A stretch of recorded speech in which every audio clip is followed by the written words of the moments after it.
Quest Audiobooks presents an unabridged recording of A Usual Suspect, Fractured Conclave, Book 1, by Vanessa Nelson, narrated by Sophie Roberts.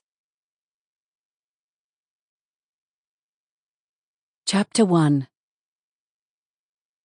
Hallie turned off the van's engine, leaving the key in the ignition. She sat for a moment, taking a good look around before she left the safety of the vehicle, noticing the stale smell of fried food and old coffee that had saturated the driver's cabin. She'd spent far too much time in the van over the past 3 days.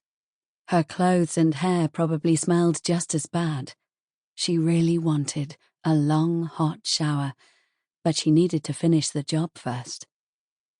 The view through the streaked windscreen was of what looked like a peaceful night.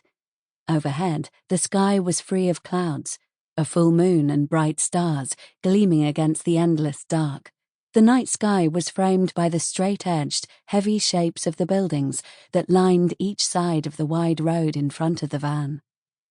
There were no streetlights in this part of the city, and below the rooflines, picked out by the moonlight, the buildings were a mix of slivers, highlighted by the night sky, and shadows too thick for even Hallie's sharp eyesight to pick out much detail.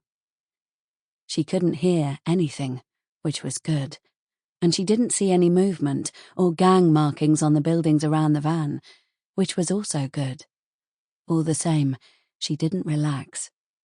There were plenty of places for would-be attackers to hide, like the narrow gap between the old warehouse she'd parked next to and the ugly, squat bulk of the former slaughterhouse next door. There were also several doorways on the smaller industrial buildings across the street, some of them just open, dark voids, others with doors barely clinging onto their hinges. There could be a dozen or more people hiding in the buildings, and she'd never see them until it was too late. It was a perfect place for a fugitive to hide. And although Hallie hadn't been to this particular street before, she'd spent enough time in abandoned buildings over the years to know that her instincts weren't always reliable. Her skin was prickling with the sensation of being watched, but that might just be the empty doors and windows and the sigh of wind that moaned against her ears as she got out of the van. Out in the cool night air, she took in a long breath, relieved to be away from the stale smells that surrounded the driver's seat. She listened for several heartbeats before she put the key into the door lock and... Sample complete.